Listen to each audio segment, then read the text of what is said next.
Dès que j'ai tourné au coin de ma rue, j'ai remarqué que quelque chose n'allait pas. La porte d'entrée de ma maison était grande ouverte. Suis-je sur le point de surprendre un cambrioleur en pleine action ? Mon cœur s'est mis à battre la chamade. J'ai rampé le long du chemin jusqu'à la porte d'entrée. S'il y avait un intrus à l'intérieur, je ne voulais pas l'alerter de ma présence. Mais quand je suis entrée, j'ai été choquée de voir qu'il y avait au moins une douzaine de personnes dans mon salon. Lentement, un par un, ils se sont tous retournés et ont commencé à me regarder bizarrement. Mais avant de continuer, assurez-vous de liker, de vous abonner et d'appuyer sur la cloche de notification pour ne pas avoir à vivre les horreurs que j'ai vécues. Tu ne me laisses jamais faire ce que je veux faire. Pourquoi essayes-tu toujours de me contrôler ? Gillian, nous ne voulons que le meilleur pour toi. La meilleure chose pour moi serait que tu me laisses tranquille. Je n'en peux plus. Je m'en vais. J'ai couru jusqu'à ma chambre et j'ai commencé à rassembler mes affaires. J'aimais mes parents, mais nos relations avaient toujours été assez difficiles. Pour une raison quelconque, c'était comme s'ils ne voulaient pas que je grandisse. Ils me contrôlaient tellement qu'ils me disaient avec qui je devais être amie et même ce que je devais faire pour travailler. J'ai toujours rêvé d'être boulangère, mais ils ont rejeté l'idée chaque fois que je leur en ai parlé. Le matin même, j'avais fait un gâteau, mais ils l'ont recraché lorsque je leur en ai donné à goûter. Oh, c'est dégoûtant! Tu ne sais pas cuisiner pour sauver ta vie. Oublie de vouloir devenir boulangère, Gillian. Cela a été la goutte d'eau qui a fait déborder le vase. Je devais m'éloigner d'eux, ou je ne serais jamais libre de poursuivre mes rêves. J'ai donc quitté la maison et déménagé dans la ville où vivait ma meilleure amie Megan. Megan m'avait toujours dit à quel point son quartier était agréable. C'était donc un choix évident d'y aller. Megan était vraiment excitée quand je lui ai dit mon plan. « Oh Gillian, c'est une super nouvelle! Maintenant que tu vis plus près de chez moi, j'ai réussi à trouver un appartement pas loin de la maison de Megan. Tout le monde m'a fait sentir vraiment bienvenue. Le jour où j'ai emménagé, j'ai reçu la visite de 4 ou 5 de mes voisins. Certains m'ont apporté des biscuits, tandis que d'autres sont simplement passés pour dire bonjour. Tu dois venir dîner un soir dès que tu seras installé. Merci, ce serait super. Ma première nuit dans ma nouvelle maison a été merveilleuse. Je me suis assise sur mon canapé pour regarder la télévision et manger de la pizza à emporter. Personne ne me harcelait ou ne me disait quoi faire. Je me sentais si libre. Megan a appelé après le dîner. Hé Gillian, je passais juste passer m'assurer que tu allais bien. Oh, et je t'ai apporté un cadeau de bienvenue. J'ai mis le bouquet de fleurs que Megan avait apporté dans un vase et je l'ai posé sur la table. Merci Megan, elles sont magnifiques, c'est très gentil de ta part. Alors, que penses-tu de ta nouvelle maison ? J'adore ça. J'ai déjà rencontré quelques-uns de mes voisins, ils ont tous l'air très gentils. Maintenant, tout ce que je dois faire, c'est trouver un emploi. J'ai pensé que ça pourrait être quelque chose qui t'intéresse. Megan m'a tendu une feuille de papier. Je l'ai vue dans la vitrine du magasin. C'était une annonce d'une boulangère locale. Ils cherchaient quelqu'un pour y travailler. Je sais que tu as toujours rêvé d'être une boulangère, peut-être que c'est ta chance. Ce serait parfait, je vais les appeler maintenant. Le jour suivant, je suis allée à la boulangerie pour un entretien. Je n'arrivais pas à croire qu'ils m'avaient offert le poste sur le champ. Nous voyons bien que vous avez une passion pour la pâtisserie. C'est le genre de personne que nous recherchons. Merci, je vous promets que vous ne le regretterez pas. Je travaillerai très dur pour vous. J'adorais mon travail. Chaque matin, je me levais tôt pour me rendre à la boulangerie et commencer à préparer les gâteaux et les pains qui seraient vendus ce jour-là. L'odeur des produits fraîchement cuits était une musique pour mon cœur. Je savais que j'étais à ma place, que tout se déroulait parfaitement. Eh bien, à part une petite chose, une des autres assistantes de la boulangerie n'avait pas l'air de m'apprécier. Je ne savais pas pourquoi. Ce n'était pas comme si nous nous étions déjà disputés, mais il était évident qu'elle avait quelque chose contre moi. J'ai essayé d'être amicale avec elle, mais elle m'a toujours jeté un froid. « Hé, Taylor, je vais chercher un café. Tu veux que je t'apporte quelque chose ?» Elle ne m'a même pas répondu. Elle m'a regardé droit dans les yeux, comme si j'étais invisible. Mais je n'allais pas la laisser gâcher ma journée. J'avais une nouvelle maison et un nouveau travail. Tout ce que j'avais toujours voulu. On venait juste de passer le rush du matin. Quand j'ai entendu sonner à la porte, j'ai levé les yeux et je n'en croyais pas mes yeux. Le plus beau garçon que j'avais jamais vu venait d'entrer dans la boulangerie. Je me suis littéralement sentie faible aux genoux. « Bonjour, je peux vous offrir quelque chose ?» 5 minutes de votre temps serait un bon début. J'ai rougi. Il pouvait voir que j'étais nerveuse et il aimait ça. Je vais prendre 2 miches de pain, s'il vous plaît. En mettant les miches de pain dans un sac en papier, je lui ai jeté un regard timide. Il avait probablement 2 ans de plus que moi. Il était grand et avait des cheveux bruns ondulés. « Quel est votre nom ?»« Gillian. »« Enchantée de te rencontrer, Gillian. Je suis Jackson. » Je lui ai souri et je lui ai tendu le pain. « À bientôt, Gillian. » Je n'ai pas pu m'empêcher d'avoir un énorme sourire sur le visage. Quand il a disparu, je me suis retournée et j'ai remarqué que Taylor me regardait d'une manière un peu étrange. Je lui ai souri, mais elle m'a tourné le dos et m'a ignorée. Qu'est-ce qui ne va pas avec cette fille ? Pendant la semaine suivante, Jackson est venu tous les jours à la même heure. Je ne pouvais m'empêcher d'être impatiente de le voir. C'était le point culminant de ma journée. Il attendait toujours que je le serve, même si Taylor essayait toujours d'attirer son attention. « Bonjour Jackson, que puis-je vous servir ?» Taylor dirait. « C'est bon, je réfléchis encore, tu peux servir quelqu'un d'autre. Ça m'a vraiment agacée quand Taylor parlait à Jackson. Elle flirtait toujours avec lui. J'adore ta veste, Jackson. Tu es vraiment mignon dedans. Merci, Taylor. Vous avez déjà vu le nouveau film Spider-Man?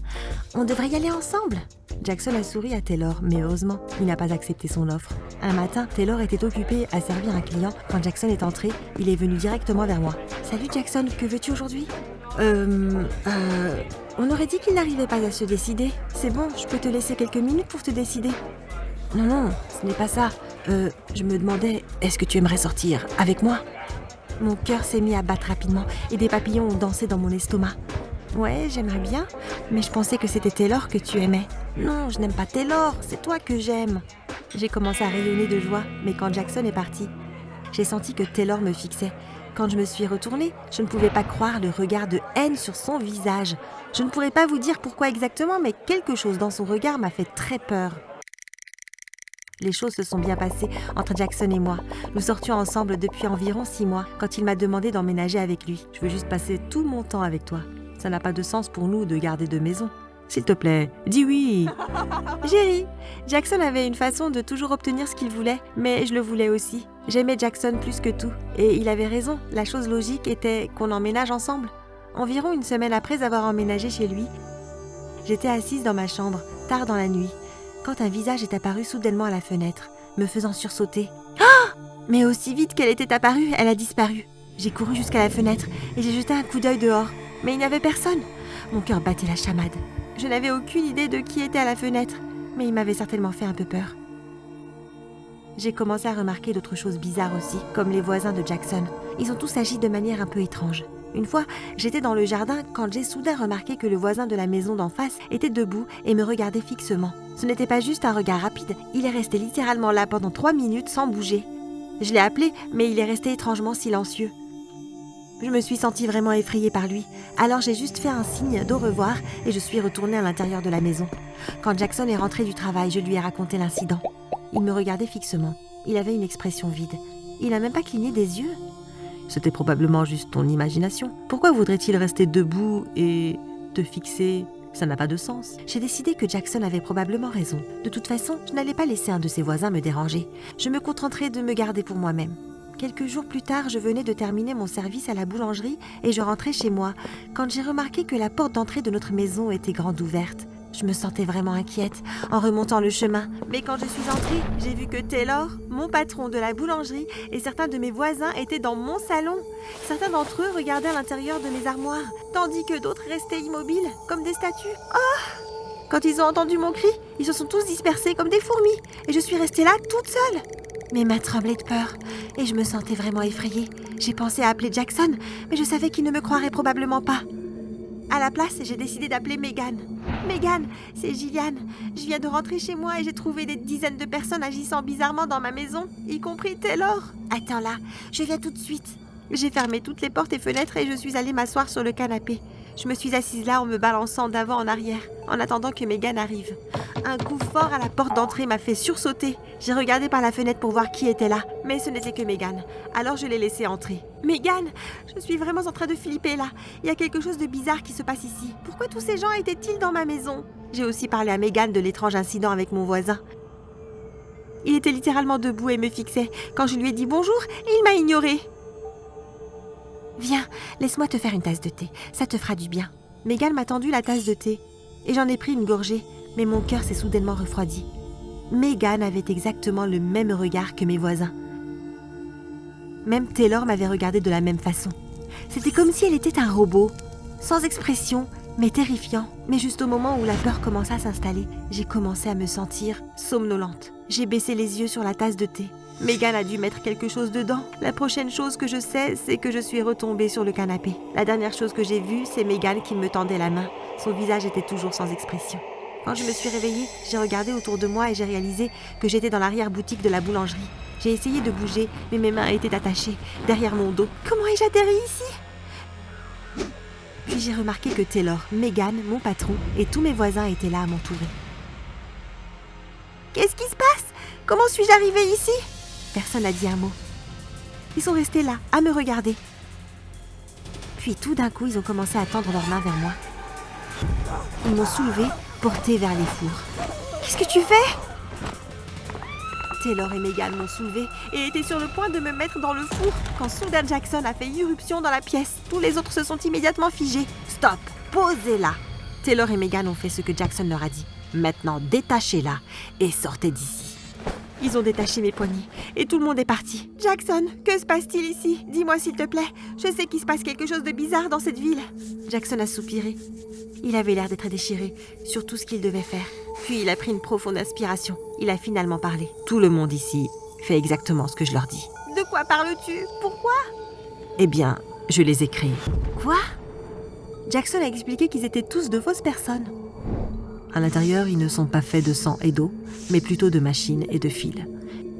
J'ai créé cette ville à titre expérimental pour voir si des personnes extérieures seraient capables de reconnaître que les gens sont faux. Mais parfois, les gens deviennent un peu collants avec moi. Ils me veulent pour eux.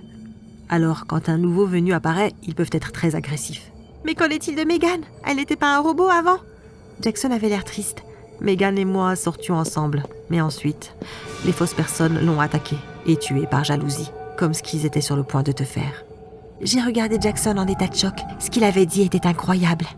Alors qui était la Megan que je viens de voir? Megan était morte, et je ne pouvais pas me permettre que le secret de cette ville atteigne les oreilles du public s'il commençait à enquêter sur la disparition de Megan. J'ai donc créé une nouvelle Megan. Quand j'ai entendu ce qu'il avait fait, j'ai commencé à paniquer. « Éloigne-toi de moi, t'es fou!